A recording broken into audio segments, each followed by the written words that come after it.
Sorry for the slight delay in getting started. I'm going to use the microphone though. The pre-lecture playlist reminds me that there was music playing, and because I like to take any opportunity I can to get people to come out to the Doudna for things, on Friday is the Wind Symphony and Concert Band at 7:30, so make that a priority for you if you can to come out for that.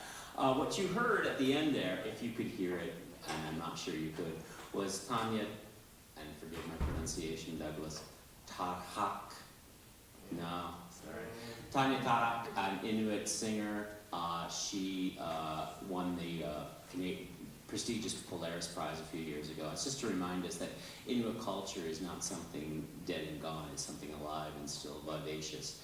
And her work is very interesting. Her album from this year is quite strikingly good. That was Uha, you would have heard. Before that, you had the Grupo Folclórica Experimental Nueva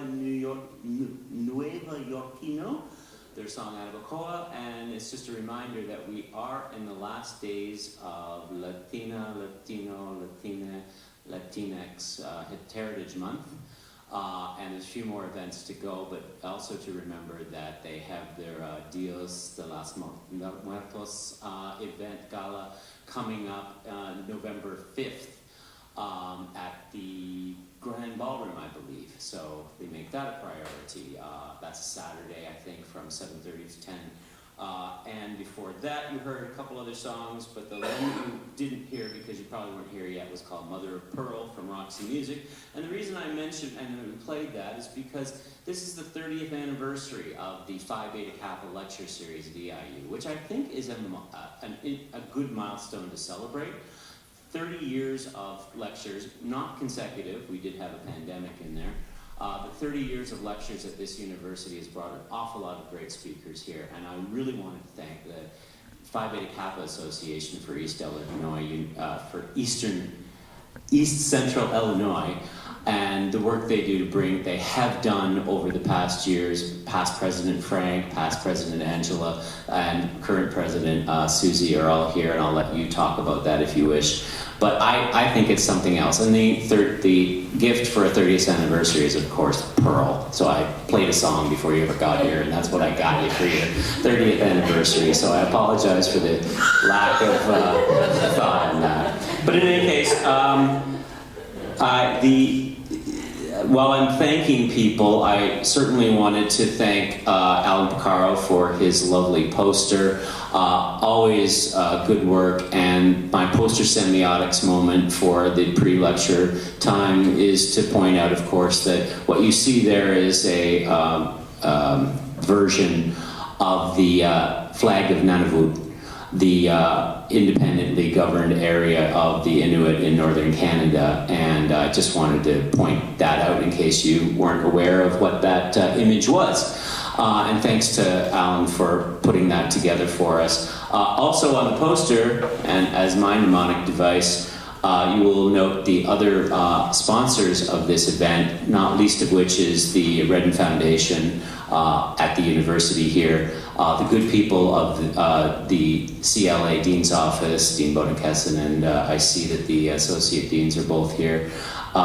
Thank you very much for your help. And also to Jennifer Spracklin and Christine Schick for helping us out with the paperwork. The English department has been instrumental in making this as a part of the English, what is it called? The English Research Seminar, pardon me. I should have that down by now. The English Research Seminar for a few years to bring these two events together. And their Coogan-Cottingham Foundation or endowment has helped out very much, and thanks to Chair Vieto and all the work that you do to help out with these kind of events throughout the year, including now. Of course, I have to thank our good friends at the World Languages for helping us out and being a part of this. And it was great to see a lot of people today at the discussion lunch, and that's all the names that I have here. If I've forgotten anything, I'm sure that Susie Park will help me out in remembering something. Did I forget something? I don't think so, but a lot of people were very helpful. A lot of people were very helpful, and this doesn't happen very easily. It's amazing that this is the 30th time that this has been able to happen. A lot of work through the years to make that good. Last thing that I need to say is that this will be live streamed for the PBK people across the nation. You might be able to take a look at this later on YouTube if you're interested, so that's possible. Come on in, don't worry, you're welcome. You're never too late, and that's why I do this long-winded and annoying introduction to make sure people have a chance to get here in time for the good stuff. The good stuff is coming right away. One thing I wanted to say is you're all invited to a reception after this. Just have to ask us where it is, because I don't want the troll bots on the YouTubes to know that right away. So many of you know where we live, others may not, and you're all welcome to come after for the reception. Is there something else I've forgotten to mention? Oh, please silence your cell phones. Oh, please silence your cell phones, of course. Just a reminder for that. Unless you want to live stream it as well, in any case. I hand this over now to the president of the East Central Illinois Phi Beta Kappa Association, Susie Park.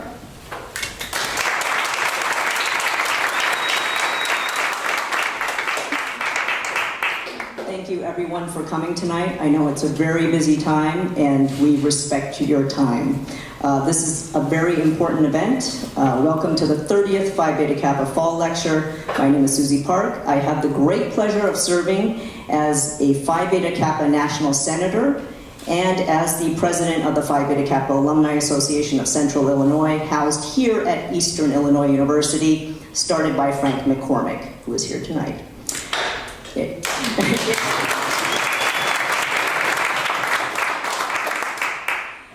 Dr. Douglas Wharram is Associate Professor of Linguistics at Memorial University of Newfoundland.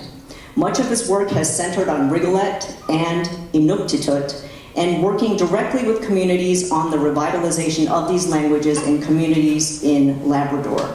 He is a teacher and scholar doing noble work, yet he is incredibly humble about the positive impact he has on Inuit communities. He's making faces right now. He is also a linguist through and through. What do I mean by this? Well, if you see the job description of a linguist, someone who studies languages, you might think that a linguist is much like someone who studies literature, but you would be very wrong. A formal semanticist and syntactician like Dr. Wharram would, if you permitted, talk your ear off with what sound to non-linguists like a robot streaming coded messages littered with mathematical formulae and those little phrases, that is, and in other words, phrases that ought to be clarifying but are not. Dr. Wharram casually gave me a nearly 80-page chapter from the famous linguist Noam Chomsky as appropriate reading for the coffee and cakes discussion we will have on Thursday morning. I summarily rejected it as being too long. He merely sniffed. Now, I'm no ethnographer, but I'll give you a quick ethnographic sketch anyways. As soon as you cross the northern border into a place called southwestern Ontario, you are greeted by strangely Arctic conditions, whiteout blizzard conditions. But don't worry, these conditions last only for 8 months of the year. The people who inhabit this land subsist on a steady diet of butter tarts, poutine, and Tim Hortons. You'll no doubt be greeted by a Canadian, but good luck if you find yourself caught in the whirlwind of the thick accent of rural southwestern Ontario. You'll be buffeted by the winds of A's and you don't say's. It sounds something like a cross between ancient Gaelic and quaint Christian-sounding profanities. Yes, what you've heard is true. The people here are nice. They wait in line without a murmur. They respect the royals. They see Americans as brash and rebellious. They drink tea instead of chucking it into the ocean. Now I'm going to switch gears. On a serious, very serious note, however, Canadians are currently facing up to stark and shocking crimes against Indigenous peoples. For more than a century, First Nations children across the provinces were ripped from their families and placed in residential schools. These were schools run by the Canadian government with the express purpose of scrubbing Indigenous culture and language from their young minds and keeping Indigenous children in segregated school settings. In other words, the goal was to purge them of their ancestral ways in order to assimilate them, but not for any actual assimilation. The discovery of hundreds of children's remains in unmarked graves on the grounds of the residential schools in British Columbia and Saskatchewan made headline news just in 2021. Indigenous families are broken and traumatized by the knowledge that their children, many of them quite old now, their children were abused, isolated, experimented on, and killed off by disease. The reconciliation process is ongoing, painful, and necessary. Dr. Wharram is living his scholarly life in what I see as the most meaningful manner, engaging with, learning from, and carefully documenting the languages of Inuit communities that are suffering from rapid and, in many cases, irreversible language loss, generation to generation. Let me close by returning to my all-too-suspect ethnographic sketch of Ontario. Dr. Wharram spent his formative years in Ontario, but he's lived his professional life on the island of Newfoundland. For Ontarians, Newfoundland is truly far out there, alien even. Think of it as Mars, a cold, dark, remotely located rock. Once you go there, you can't expect to come back. It is a good day indeed, then, to have Dr. Wharram with us today. So welcome him. Thank you.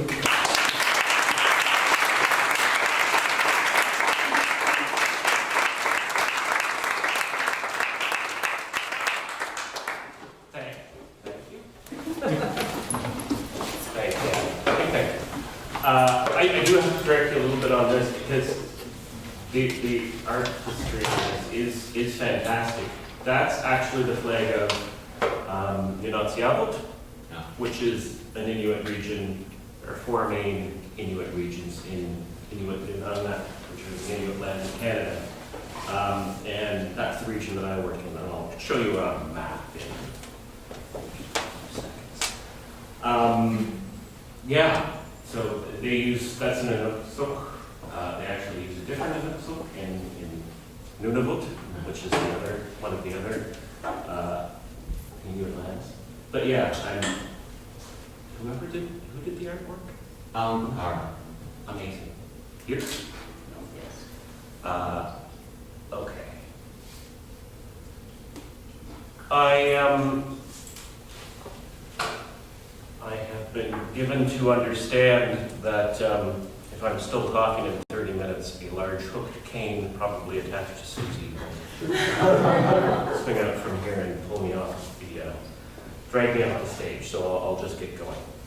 And I'm going to start with a fairly unpleasant piece of information. By conservative estimates, by the end of this century, which is only 77 years off, at least 50% of the languages currently spoken on Earth will have disappeared. Given that there's somewhere in the range of 6,300 languages currently spoken, that means the loss of over 3,150 languages, and possibly quite a bit more than that in the relatively near future. Put another way, at present, one language is becoming extinct on average every 13 days. And that average number of days, unfortunately, has been steadily shrinking over the past 50 years or so. In fact, if things continue to go as they have been over the past 50 years, a language is going to be disappearing every 8 or 9 days, give or take a few hours, by the end of this century. So, this is a truly global phenomenon. I would argue that it's a catastrophe. And North America is certainly not an exception to this, at least not when we look at its indigenous languages. I know more about the indigenous languages of present-day Canada than the United States, so I'm going to talk a little bit about Canada. So for example, of the 52 or so indigenous languages spoken still spoken in present-day Canada, only 3 can be said to be relatively assured, barring an unforeseen disaster, of surviving into the foreseeable future. And those would be Cree, Anishinaabe, Moen, and Inuktitut. And even then, those numbers might be sort of misleadingly positive because Inuktitut is not entirely safe everywhere that it's currently spoken either. So here's a map that, I think your map's usually cut off right about here in Canada. This is the opposite, I'm sorry. At least we get most of Alaska. So I work over here in what's referred to as Uਧâlagasuanik, and I'll come back to that. But certainly in parts of the Arctic, Inuktitut is not doing well. It's in a lot of danger. So over here in the Mackenzie River Delta, actually it's a Nubiak because the Nubiak, which is spoken in a distinctive dialect of the Seward Peninsula in Alaska and along the northern slope of Alaska, extends a little bit into Canada, so the border's right about there. And it's not doing very well. It's in serious decline. And in Labrador, where I work with speakers, it's very much in danger of, disappearing. It's in danger of disappearing. There are about 450 to 500 speakers remaining, but I can probably count on my fingers and toes the number of speakers under the age of 40.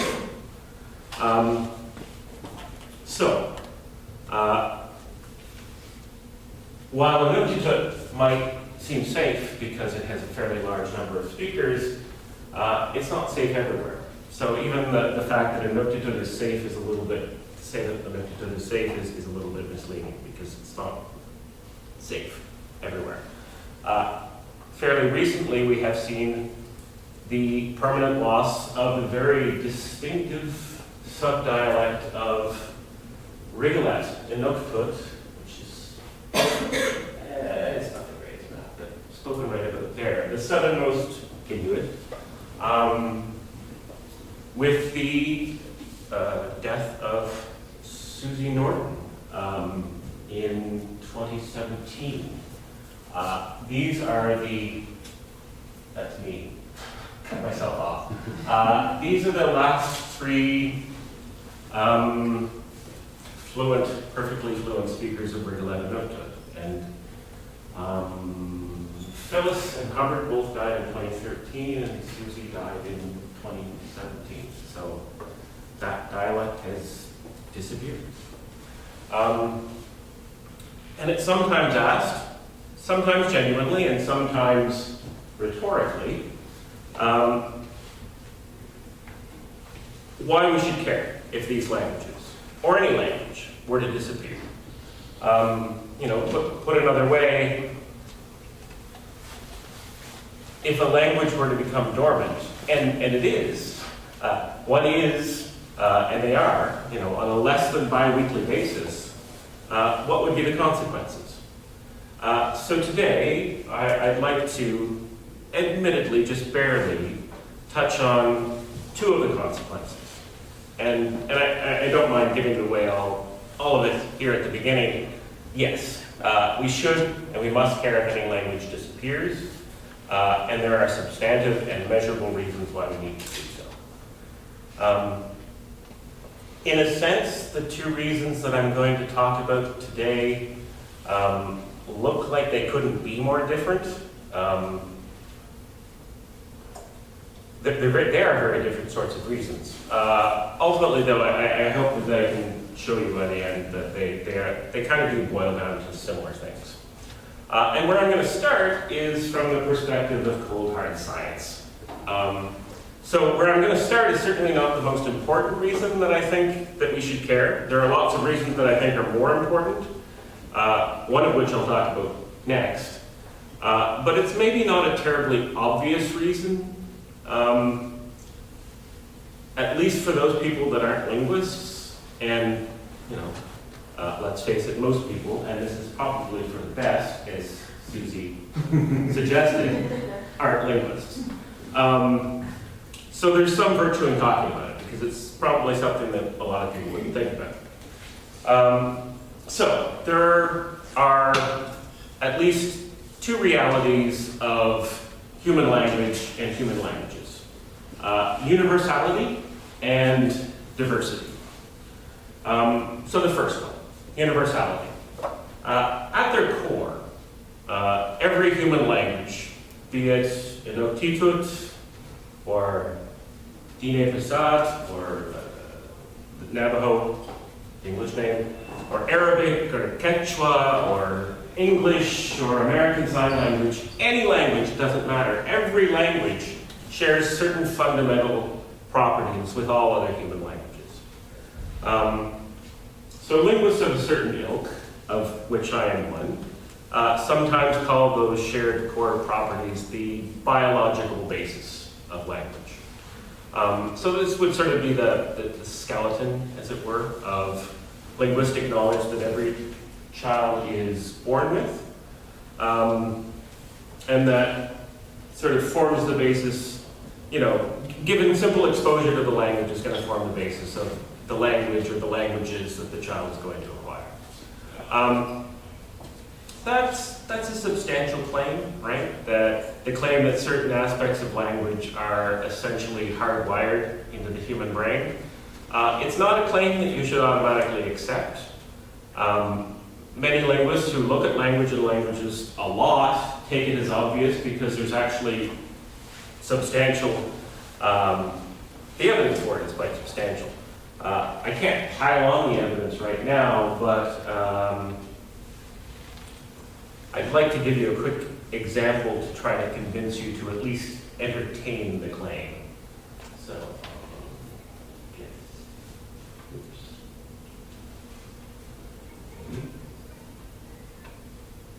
Couldn't get it working. Unmatched. Okay, there's a sentence. Think about a sentence like that. Question. Who did Maria Wonderweather saw Mark? I think that probably every native speaker of English will tell you that there's something wrong with that, right? Every native English speaker is going to be able to figure out, so if I said that to you, you'd be able to figure out what I'm trying to say, what I'm trying to ask you, Someone may or may not have seen Mark, and Maria's wondering who that person is. So it's not like the sentence is uninterpretable. You can figure out what it means. But that same person will intuitively know that the sentence just isn't right. Okay? Now, it's pretty unlikely that any speaker is going to be able to tell you, unless they're a linguist, is going to be able to tell you what's wrong with it. But that doesn't change the fact that they know that it's wrong. I put that little underline there to sort of indicate that, well, that who, it kind of started its life down here, right? Because you're asking about who saw Mark. That's what you're trying to ask about. And the problem seems to be that we're trying to move one question word past another question word. Right? So we're trying to move the who past another question word, which is whether, there. Whereas if you look at a sentence like, who did Maria say saw Mark? Well, that's okay. Yeah, you're still moving a question word from the beginning. You're still asking what Maria says someone saw Mark, who, and yet that's fine. And you can see that, it's kind of a ridiculous one, but who did Maria say that Agatha thought Pedro said Rita believed saw Mark?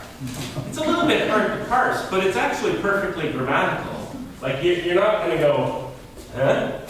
Like you do with, the top one's just bad, right? It's just kind of garbage. This one's a little bit hard to parse, but it's perfectly grammatical, so you can see that you can actually move these question words really, really far in the language. You just can't move them past another question word. Okay? So, as long as you're not moving past another question word, you can move them quite far. So you can test this at home. Make up as many sentences as you like, but if you try to move one question word past another question word, no matter what you do, you are going to end up with an ungrammatical sentence or question in English. So that's a property of English. A mysterious property, to be sure, but it's observable and it's testable. And strange as it may seem, this looks indirectly to be a plausible candidate for a language universal. Because it turns out that the account of why such movement is impossible in English, or it can't occur in English, makes predictions of what kind of movement should be possible in all languages. And to my knowledge, no conclusive evidence has ever been brought forward from any known human language that demonstrates that that sort of syntactic constraint could ever be violated. I'm not saying that in no human language can you move one question word past another question word, because you can. But the underlying sort of analysis, which would take us into the weeds of theoretical syntax, where no one else wants to go, she's made it very clear. That analysis is going to predict something that doesn't seem to be violated in any known human language. So that seems to be a good candidate for a universal property of languages. So it's either a coincidence, though it would need to be a coincidence of rather cosmic proportions, given that there's 6,300 to 6,500 different languages currently spoken. Or it's just part of the genetic heritage of our species, human species. Our brains are hardwired to prevent that. Okay. Maybe convinced you, maybe didn't. Now, competing with the notion here, we'll go back to the next page. Let's fill this. Competing with the notion of universality is the reality of language diversity. While it is true that all human languages do share certain core properties, it's also true that languages differ from one another, right? Sometimes in very, very substantial ways. And linguists are interested in that, too, because we're really interested in the human mind. We're not just interested in what's constant across languages, we're also interested in what ways these languages vary, and whether or not there are any limits on that variation. And there are. So a fundamental question of linguistics is, well, Chomsky, I think, is probably the first to ask it. What is a possible human language? We know that languages aren't just arbitrary sets of sounds or signs or words. They consist of rules and constraints that all speakers of the language follow, even though, again, speakers typically do so unconsciously, follow the rules and constraints. So both to see what is constant across all of those languages, because language universals are good candidates for, what is the pre-specified, biologically innate aspects of language, and we want to see in what ways they differ, right? So hopefully that would allow us to better answer that question, what is a possible human language?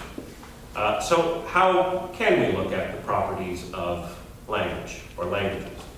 Well, certainly grammars can be useful, but grammars kind of, no matter how good, really only do go a very small way in describing, let alone trying to explain the features of a language.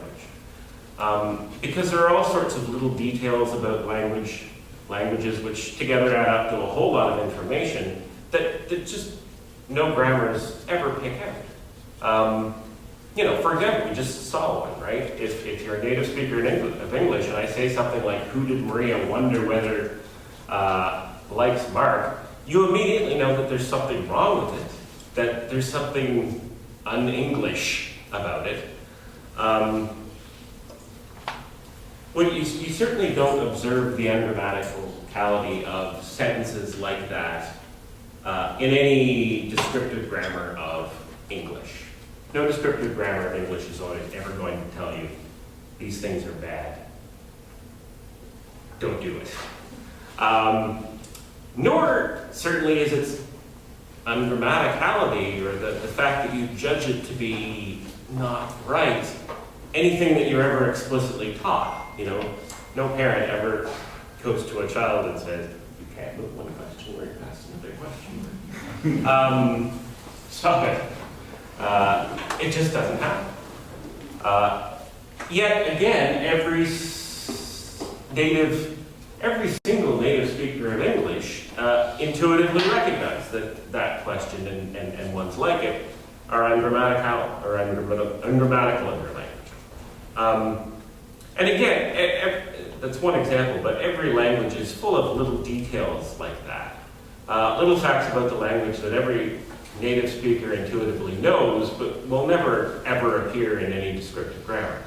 So, grammars can be good if you're trying to learn something about a language, but they have a highly limited usefulness. Another thing that we might look at is written sources, recordings. Well, what else? It is the best source of information about a language is always going to be a native speaker of that language. That's a universal truth. So while linguists do attempt to look at the properties of as broad a range of languages as possible, it is also an undeniable truth that English has by far received the most attention. Even so, given the tremendous amount of research and scholarship that has been done on the properties, looking at the properties of English, we're still a very long way from completely understanding how English works. You would think that we would be, but there's large parts of it that we just don't understand yet. So you can imagine how far we are from understanding the innate properties of a language like Inuktitut or Nahuatl or Potawatomi. And most of the other languages that have received the most attention in terms of their grammars are ones that are related to English. So ones that are structurally quite similar to English. It's also true that the languages that have the largest number of speakers are, for obvious reasons, those languages that are most assured survival. You know, all things being equal, it takes longer to go from 500 million to zero than it does to go from 500 to zero. And in terms of those numbers, speakers of only 8 languages constitute very close to half of the world's population. And of those 8 languages, only 2 of them, Mandarin and Arabic, are languages that aren't related to English. So you can see the problem, right? If you're trying to learn something about the human mind by looking at the properties of human languages, both in terms of universals and in terms of variability, and all you can reasonably understand are the properties of a very narrow subset of those languages, then you're likely going to have a flawed, or at best, very incomplete hypothesis about what constitutes a possible human language. So every time a language disappears, our ability to answer that question diminishes, right? And keep in mind that language, and here I'm using sort of language with a capital L, language, might be that one thing that's unique to the human species, to the exclusion of every other species on the planet.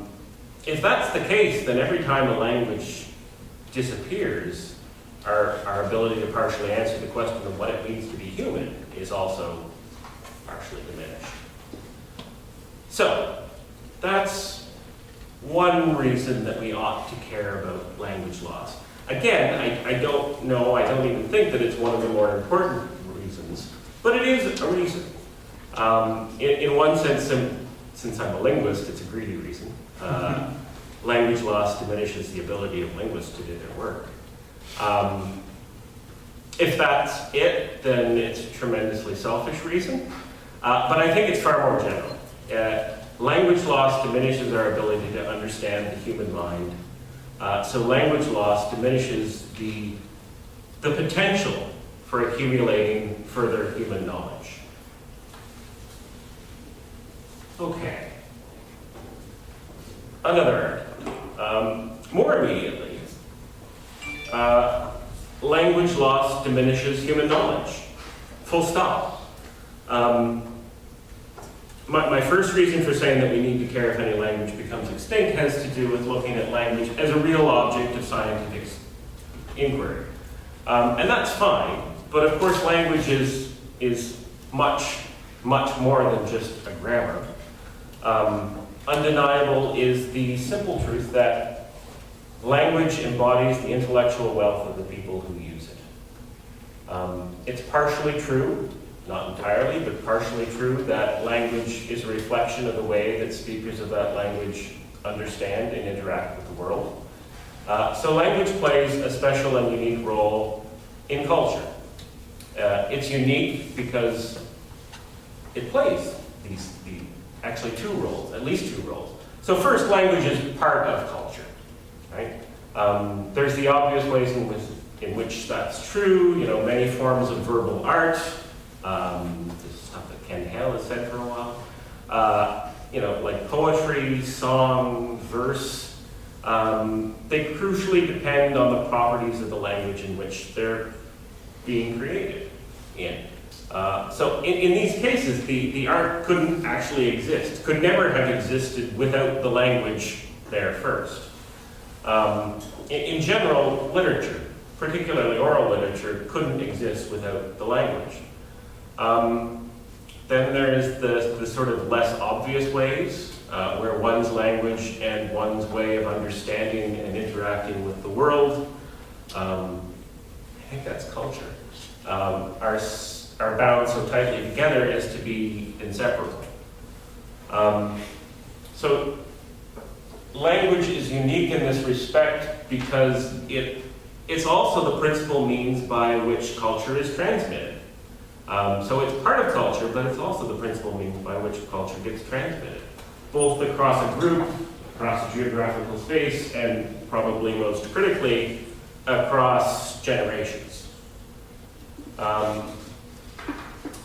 I work with Labrador Inuit, individuals and groups on issues of language documentation, language maintenance, language revitalization. One of the things that I've done, as I mentioned very briefly sort of, near the beginning of the talk, is that I've worked with some of the last speakers of Rigolet and Inuit dialect. There they are. To try to document the language as well as possible before its disappearance. That, as I've already suggested, doesn't actually really offer any great solutions to anything. Because I said, grammars are okay, but they're not great.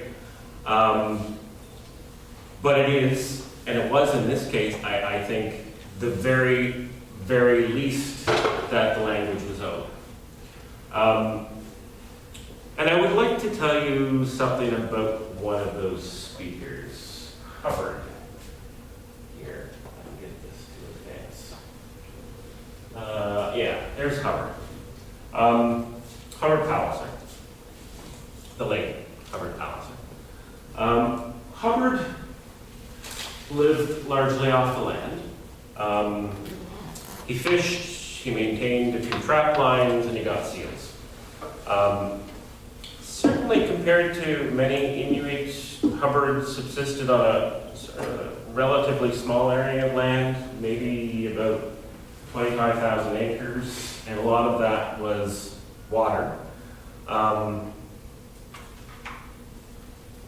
But I don't think I'm actually really engaging in hyperbole if I say that Hubbard knew every square foot of the land that he was on, that he lived on, and that he lived with. And while Hubbard would certainly not have called himself a scientist, I'm pretty sure that Hubbard would have considered that to be a great insult. He would not have called himself a scientist. By virtue of the way that he lived his life, he was one. Just talking to him, he made all sorts of observations about flora and fauna and water currents and tides and soils and how those things were changing over time, sometimes in cycles and sometimes seemingly one way. The water currents around Rigolet are absolutely brutally strong. And if you don't have a good understanding of how they work, or in my case, if you're not with somebody that has a good idea of how they work, you wouldn't survive. So in order to live, he had to be a scientist. The thing is, of course, Hubbard, so that's Hubbard, but of course, Hubbard's not alone. Labrador Inuit have been observing these patterns for 1,000 years, and many indigenous peoples for much longer than that. And they have been passing down that knowledge orally to the next generation for 1,000 years or longer. That's not nothing at all. That's an enormous amount of information and knowledge. Sometimes people call that traditional knowledge. I've used the term myself on a number of occasions, but I've grown to seriously dislike it. I'm not sure what it means. Traditional as opposed to non-traditional. Traditional knowledge as opposed to new knowledge. It's not like this knowledge hasn't changed over the years. Over the course of 1,000 years, it has. It's been revised, added to, modified over all of those years by subsequent generations based on new observations. It's just knowledge. Again, full stop. Just knowledge. And in this particular case, and I think in many cases, it's very likely knowledge that puts the knowledge of so-called Western science to shame. But here's the thing. Labrador Inuit is primarily an oral language. Actually, strike that. Every spoken language is primarily an oral language. Some languages just happen to have a lot more stuff written down. Labrador Inuit happens to be a language where relatively little is written down. So most of that accumulated knowledge is contained in the minds of the speakers of that language. And historically, for that language, knowledge was passed down orally from one generation to the next. But to some extent, that's not happening today among the Labrador Inuit. And for Rigolet Inuit, it's ceased altogether. Much of that information is being lost because, in many cases, the primary means of transmitting that language, or that information, which is the language, is no longer commonly held between grandparent and grandchild, or in some cases, between parent and child. And again, this is just one small example, principally for Hubbard, environment and sort of climate-related information, of the sort of information that can get lost very, very rapidly. But even this small example is substantial. I think that there's certainly a growing realization in the broader world that we need to seriously think about think about these matters and how our actions can and do affect our environment, and how to adapt to changes that we are observing in the world in which we live. Whether we directly bring about those changes or not, we have to live and adapt to those changes. Well, in this small example, Labrador Inuit, for example, have considerable knowledge and expertise to bring to bear on this that could help with our understanding.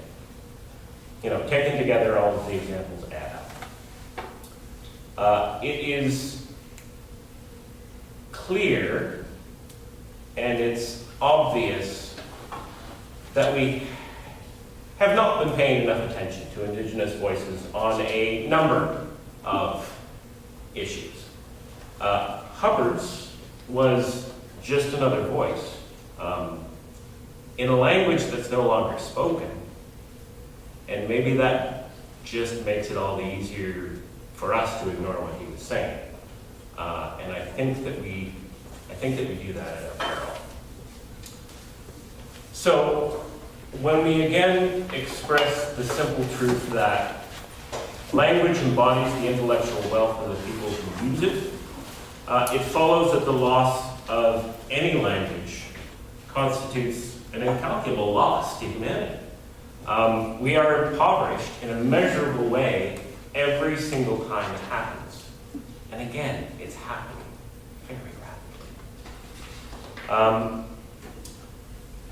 What I haven't done today is I haven't talked about the reasons for language loss, of which there are a number. And I've kind of painted a bleak picture. But it's not all bleak, because there are very many instances of people stubbornly resisting language loss. And I do use the word stubbornly with the utmost admiration and respect, because I do have the honor of working with some of those people in the areas of language teaching and curriculum development and language revitalization. I just haven't talked about that today because I talked about the importance of language disappearing.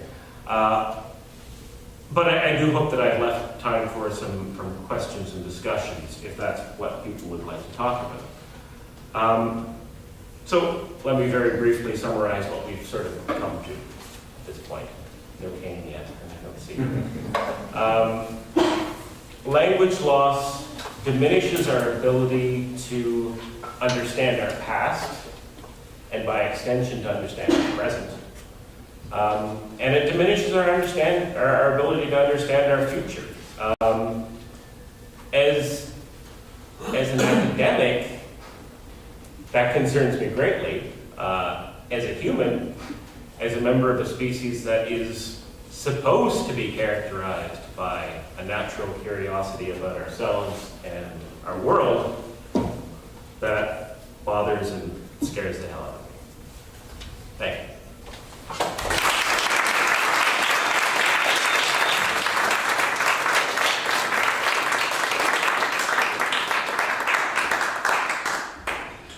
I can open the floor up to questions. Does anybody have anything you'd like to ask about?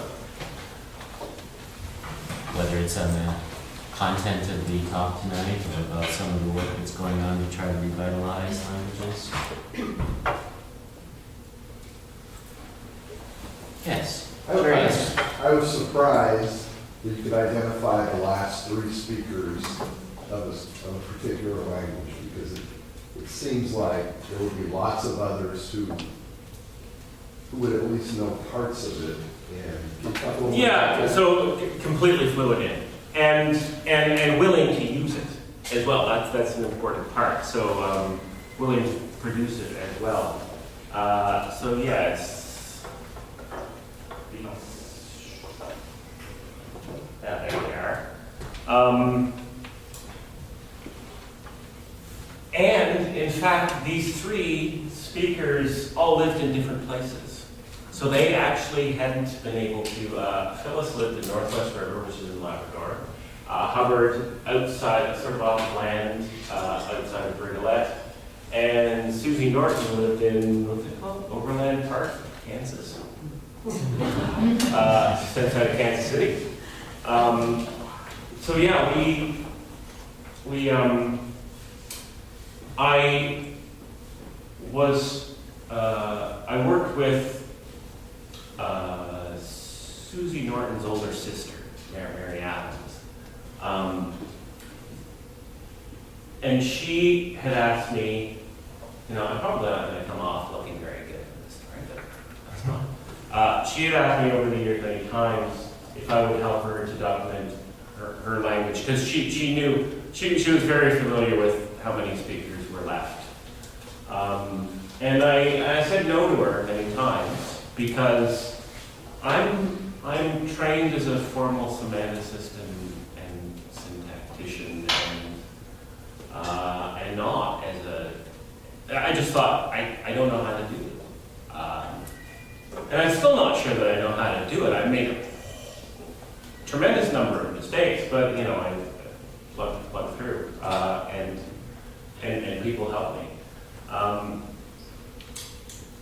And I finally, eventually said yes, and then she died 2 weeks before we were all going to try to get together. So,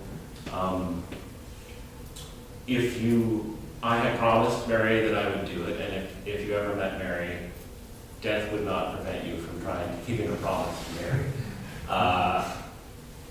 So I and some other people got these three together. We weren't even sure if they would still be able to. What would happen? It turned out great. We had a sort of a facilitator who was a speaker of the more northern dialect, but who had lived in Rigolette in the 1980s, so was familiar with the dialect. So sort of a second language speaker of the dialect. Just to ask them questions. But it turns out that, it had been the first time that they had all sort of been in the same place since the late 1960s. So it was no problem getting them to talk. And they could converse with each other Yes. quite well. Pretty extraordinary, right? Because she married an American serviceman and she left Labrador in the late 60s. But she talked on the phone almost to Phyllis in their language. There are other people that know quite a lot of the language, will understand quite a lot of the language, but won't use it actively. And there's reasons for that, because people were punished for using their language, indigenous languages. And there's a lot of psychological weight associated with that. So there are a lot of people with a lot of what we refer to as passive knowledge of the language, but not active users.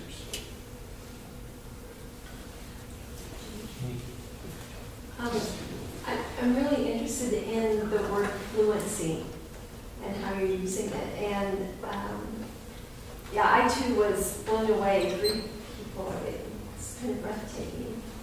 But when you think about a language that's dying, and you think about people who are fluent in it, how do you determine what that means? I don't think, I shouldn't be the one determining it. I use the term, you're right, so guilty. We're thinking of native speakers in the sense that, learned it in childhood. Yeah. So there are, it's being taught in the school as well, like as a course, like one semester per day. And certainly the materials and the documentation we've done, our intention is to try to make curricula stuff better.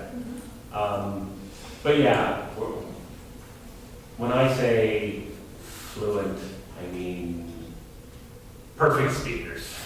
That, it's their first language, or it's one of their first languages.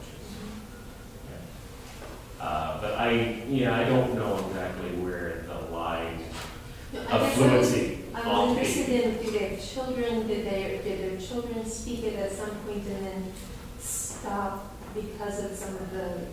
Their children did not because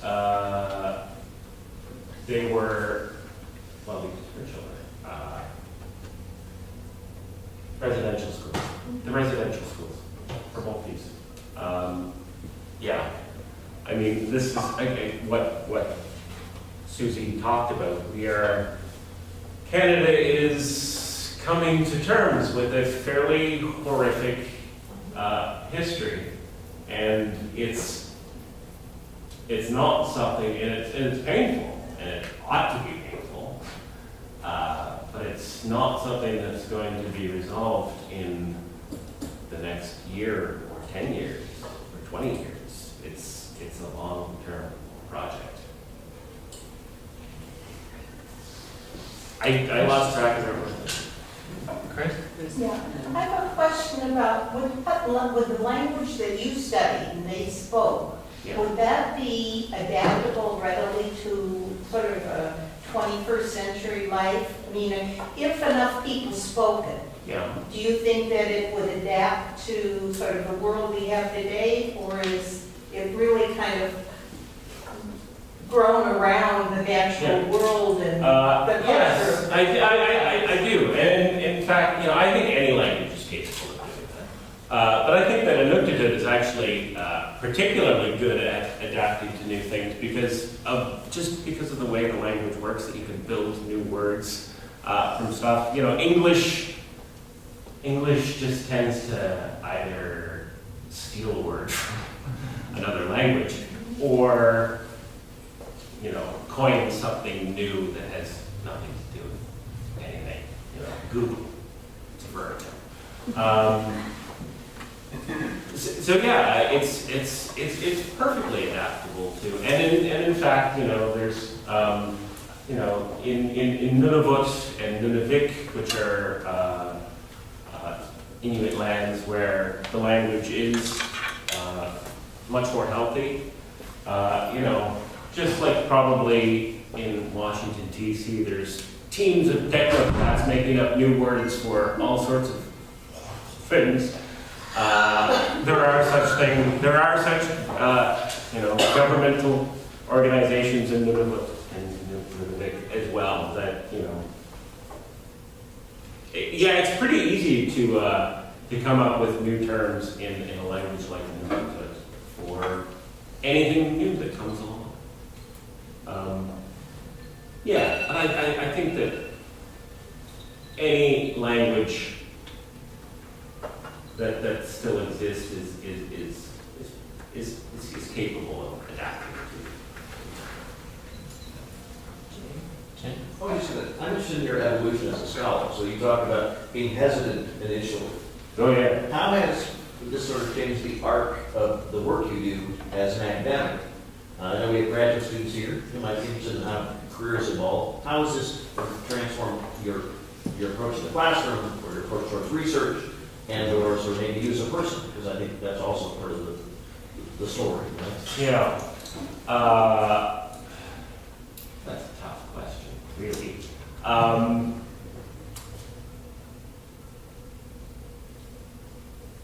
For the better. I'll say. I'll start off with it's changed me for the better. It's to the grad student. You're going to encounter things in the world that nothing in grad school is going to prepare you for.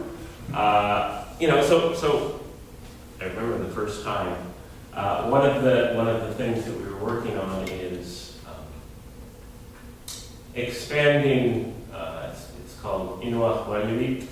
It's a language nest program. It's based on the Maori, New Zealand language nests, where you've got daycares, monolingual daycares in Maori, in New Zealand, but in Inuktitut on the coast.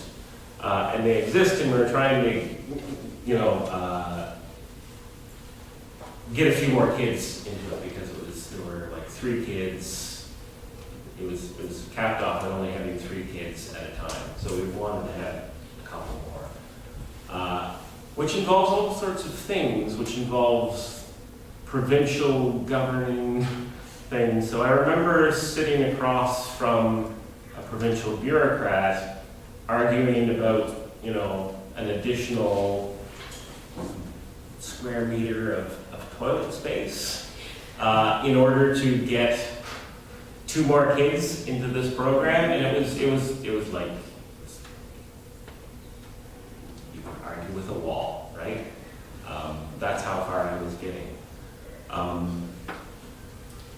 and I thought at that point, wow, nothing I learned in grad school prepared me for this.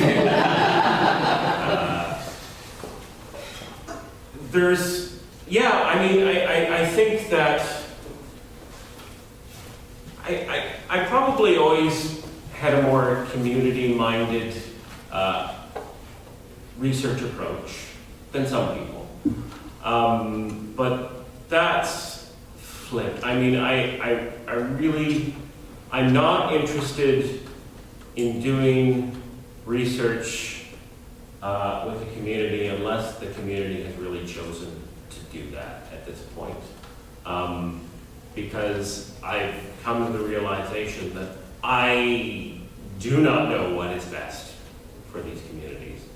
And I have spent so much time working with such amazing people that I trust them to know what is best. That's not to say that they don't occasionally amuse me with the, letting me ask them about judgments about their language. So they'll still let me do that sometimes. But my research, I hope, is always going to be very much community-directed research. And that, I mean, I think it was very hard for me to give up on that, because that's something that your research profile is supposed to be your research profile. And I had to say, okay, it's my research profile, but I don't get to determine it. Not if I decide to do this. I mean, with other communities, maybe I could, but I don't have the right. Did that address your question? I probably scared the hell out of grad students. But I didn't mean to. Yeah. Were these people fluent in English? And if so, was there interference from English when they spoke Inuktitut? Like it often happens with Spanish and English. Yeah. They all spoke English to some extent, well, especially Mary, Kansas. Phyllis, pretty good. Hubbard. I don't think so. I mean, once they got talking to each other, you could just tell. That said, there were certainly cases where, in both speaking in English and speaking in Inuktitut, there was some code switching going on. Use the occasional English word when you're speaking Inuktitut, use the occasional Inuktitut word when you're speaking English. But generally, if they use an English word, they would throw an Inuktitut morphology onto it.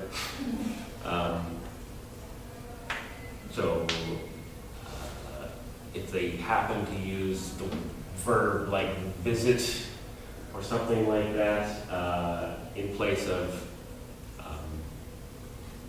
I guess, they'd say something like, if I was visiting, visiting Doudna. So they'd use the ending on it. There was some code switching, but I don't think a whole lot of interference. Once they got going, it was English just got left behind pretty fast. Yeah, follow up. Chris? Well, what did they talk about? I mean, did you understand enough to Are you? No, at that point, I did not understand that. I knew the Rigolet, so they spoke the Rigolet dialect, which is really quite distinctive from Labrador Inuit, which is what I'm more fluent in now. So at the time, I didn't understand quite a lot of what they were saying. It's a very conservative dialect, so if I go back to, so it's spoken way down here, but it actually has sound sequences in it and certain sounds that you don't find in any other dialect of Inuit until you get west of Hudson's Bay, like way over here. So it was a really distinctive dialect. Now, I'm a whole lot better at it now, fortunately, speakers, because I've been transcribing this stuff. It's very slow, but I've been transcribing this stuff. So I've listened to it a lot. They're talking mostly about catching up on, a lot of it is catching up on who went where, what families are doing, who had grandkids. But they do talk about,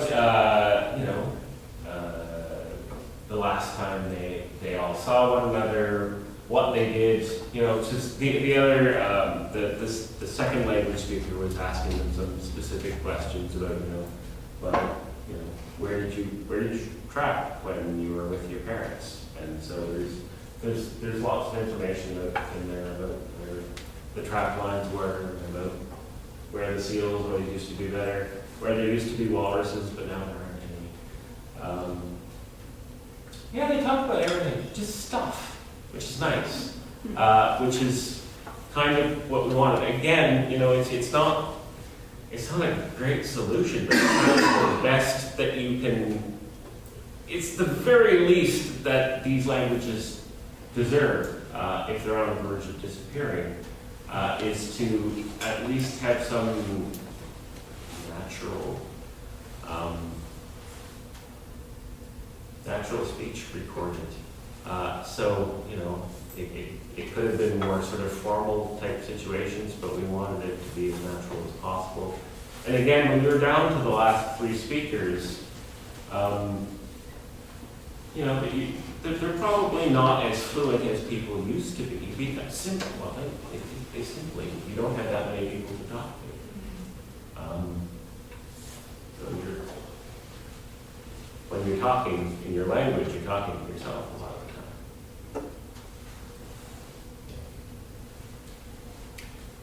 Anything else? Anything else anybody could have? You keep ignoring her. Oh, I'm sorry, I didn't see you pass Thank you so much for this talk. It was really fascinating. And at the beginning of it, you said there are some native languages that are deceptively strong because there aren't enough under 40 speakers. Could you say a little bit more about if there's hope for the under 40 speakers, if there's hope for a strengthening of those languages, if there are these potential speakers there that could profit from, this awareness that these languages should not be lost? And there is an awareness. However, it's hard, right? It's really hard to bring back a language that is. Well, I'll say this. It takes a tremendous amount of effort to revitalize a language. That said, a lot more effort than it would ever take to revitalize it has gone into making these languages disappear. A tremendous effort has gone into, and that's not just Canada, that's the US too, to trying to get these languages to disappear. The fact that many of them are still here is a testament to the strength of the speakers of those languages. So it really doesn't pale in comparison comparison to the amount of effort that's gone into making them disappear, or trying to. But it's hard. It takes, I mean, when you're talking about, there are practical parts to that if you're looking at second language teaching type stuff, Inuktitut and many of the first languages of North America are if you're coming at it from a language like Spanish or English or French, they're very, very different. So it's not like, what is it if it's like 1,200 hours or something, you're supposed to be able to be fluent in Spanish, or if you're an English speaker, I don't know. The U.S. military has looked at this to try to figure it. Whereas for languages like this, it's usually said to be more like 3,800 or 4,000 hours of study, which is a lot, right? So you need to be able to somehow, if you're talking about second language speakers, you have to be able to pay them to do these courses. And that's not always easy to find money to do this. You also kind of have to worry about, if you have a limited number of speakers, because not everyone's capable of teaching, right? A person might be a really good speaker, but have absolutely no interest or no capability to teach. So there's a finite resource there. And that finite resource is usually very much banned because they're often doing things like translations and stuff. So there's a finite resource. You have little time. I think that the most productive things that have been done, observable across the world, are things like the Maori language nests. Targeting children, very, very young children, preschool children. Because again, for them, it's effortless. All you need is exposure. They just need to be exposed to it. That said, we're at the point in Labrador where even that's kind of complicated. So that's something that we're working on right now, and it involves way too many things, way too many different levels of government. I'm going to lose my mind. Because you need people who are both speakers and have early childhood education training so that they're capable of doing that thing. There aren't that many such people around, so you have to, in order to get to the first language stuff, you have to have some sort of intensive second language training that is matched up with early childhood education training. So this involves the province, it involves the college that does the. Anyway, we're working on that, but it's complicated, and it's again requires a lot of effort. But again, the amount of effort that it requires pales in comparison to the amount of effort that's gone into trying to make these languages disappear. Did that kind of answer your question? Yeah, thank you. I'll give Devin the last question. Okay. So the second reason you had mentioned for preserving languages, or why we might be interested in preserving these languages, kind of had to do with the preservation of the knowledge that is encoded in these languages and that gets passed down, and sort of quote unquote traditional knowledge. I'm wondering, do you find that there are certain propositions or certain things that are expressible in these languages that don't really survive translation into English or other languages?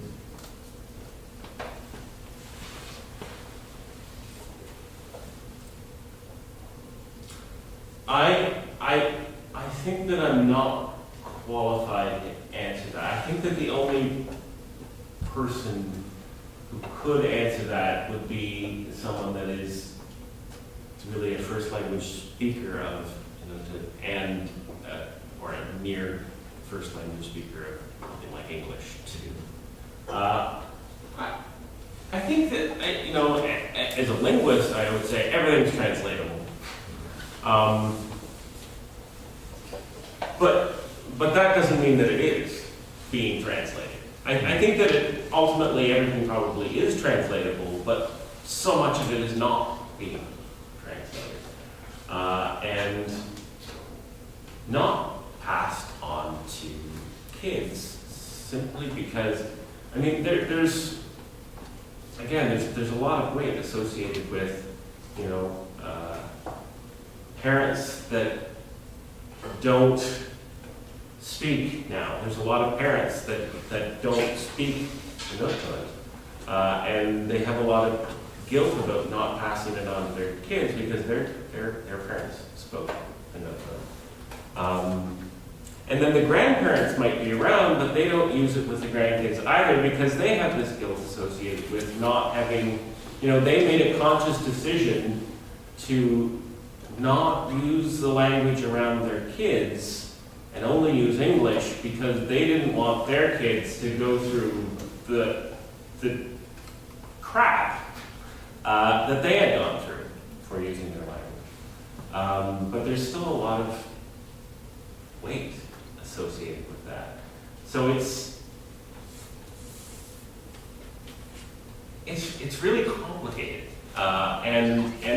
And that's another reason that I take my leads from the community too. It's complicated in a way that I don't think that I can fully understand because I have not experienced that sort of terror. It's kind of another reason though that I like the idea of the kids. If it's kids, and then it's up to them. If they find it useful, they'll use it. If they don't, then they won't. But then it's their decision, and it's not a decision that has been pulled outside of their control. That has nothing to do with what you asked. But yeah, ultimately, I think everything's translatable. It's just not being translated. Well, we've reached the end of the lecture. What? tonight. Yes, I gotta cut you off. And, thank you for